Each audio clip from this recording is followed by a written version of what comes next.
Hello YouTube, what is good?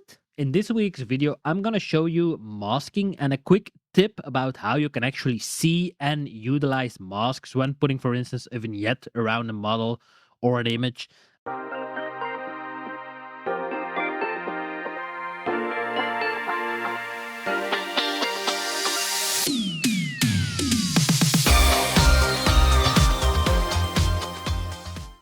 So when we open up Photoshop, I have already opened up an image created with Irmina. This image is shot with Irmina on location during last week's workshop on location.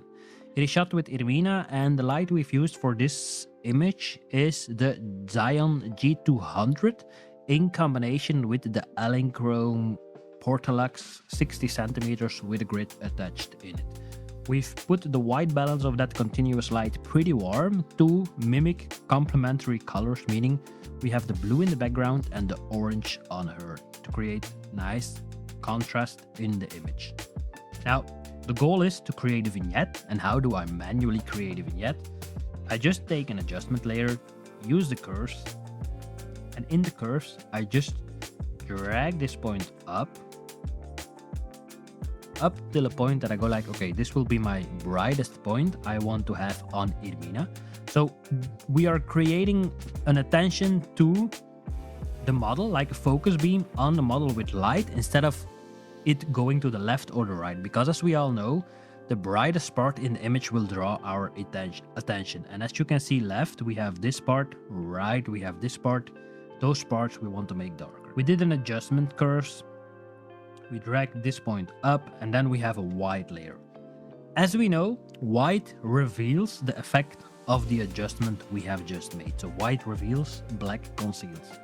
Meaning we are gonna name this layer light and we are gonna invert this layer mask by hitting, if you remember it from last week, Control Command I.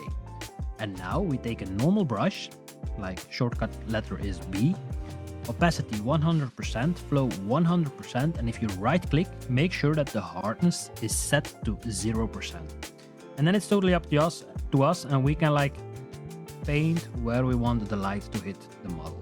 So this is for instance the spot we want to use, but we are doing the opposite of what the intention was. So we are gonna duplicate this layer now by hitting Control Command J, or you can just drag it down to this plus icon and it duplicates it as well. But we're gonna name this layer dark. We're gonna invert the layer mask by, think about it, Control Command I. And instead of having it go up, we are gonna drag it down somewhere around there. And now, if you see, just by these two layers, you can see that the attention completely draws to Irmina. Now, the goal was not to show you how to create a vignette, but how to actually visualize the layer masks.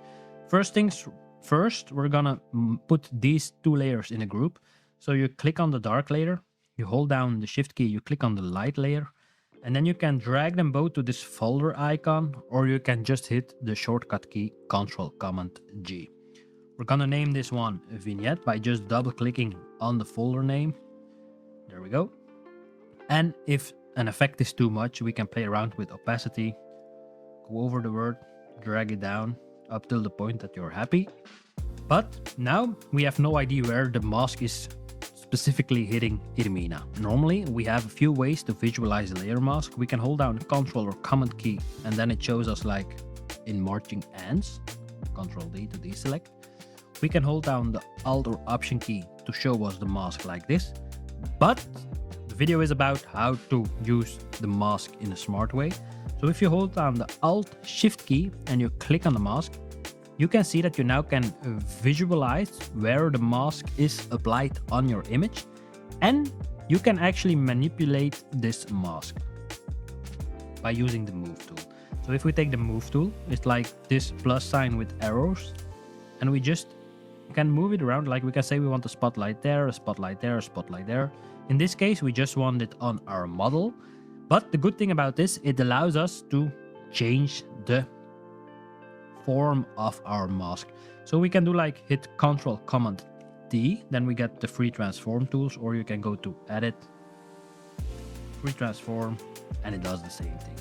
So by holding down the shift key, you can like scale it, change it to whatever direction you want. So holding down shift, dragging it down, moving it up. So this will be like where the effect is applied, so the brighter part. We can do the same with the darker part. Like we can say like, okay, on the red part, we don't want it to affect her. Like I'm gonna mimic it a bit longer, something like that. And then we can see like it changes the attention of the viewer immediately towards her. Now the dark, I want it a little bit more darker, so I'm gonna drag it down a bit. The light is fine. You can play around by dragging it up, dragging it to the left. That's totally like a creative decision. There's no wrong or right. Now I'm gonna open up my original edit, which is this one. Because I'm recording this for the third time, something went wrong initially. And so we have the background. So this is the original one. And then I did my vignette. So you can see it changes completely. And then by holding down Alt Shift, you can see what my masks are looking like. And then, yeah, I did my color toning, did some filling from the floor below with generative fill. I did some frequency separation on the skin. Here I did some perspective changing. If you don't know how it's done, you can just merge everything together, and then when everything is merged, you hold down the Ctrl-T key, and by just holding down the Control key or Control key, you can change perspective. Like we can do this. The goal is to make these lines go straight. Then enter it or hit the little V checkbox. And then, and then we have this effect.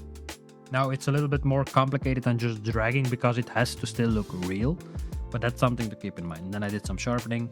So, and this was my final edit, but this means that with holding down the Alt and Shift key on any mask, you can visualize where you've colored. So if we are painting on specific parts of the model, this way it allows us to see that we are painting really nicely. It's the same like with, if we, for instance, do like a solid color. We take this orange, make it a little bit more orangey, something like that. Now the effect is applied on the entire image. Let's disable this. But we only want it to be visible on where the light bulbs are. So like this, like that, like that.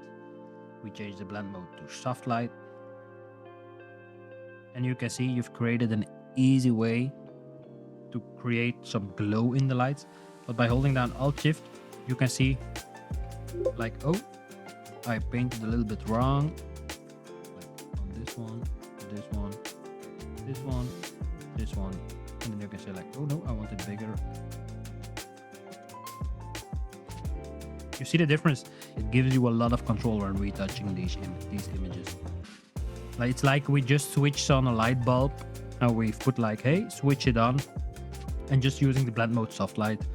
But it gives you a lot of more creative freedom just by creating a vignette and creating like a color fill layer set to soft light. So that's it for this week. If you got questions, feel free to let me know below. Don't forget to subscribe, don't forget to like. So I hope this video was useful to you and that you get something out of it. It was a quick tip and trick, like quick, it took a few minutes, but just to explain it, you have an idea how you can actually use it.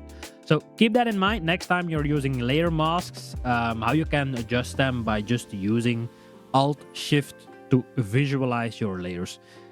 So that's it, and then I'll see you when I see you. Ciao, ciao.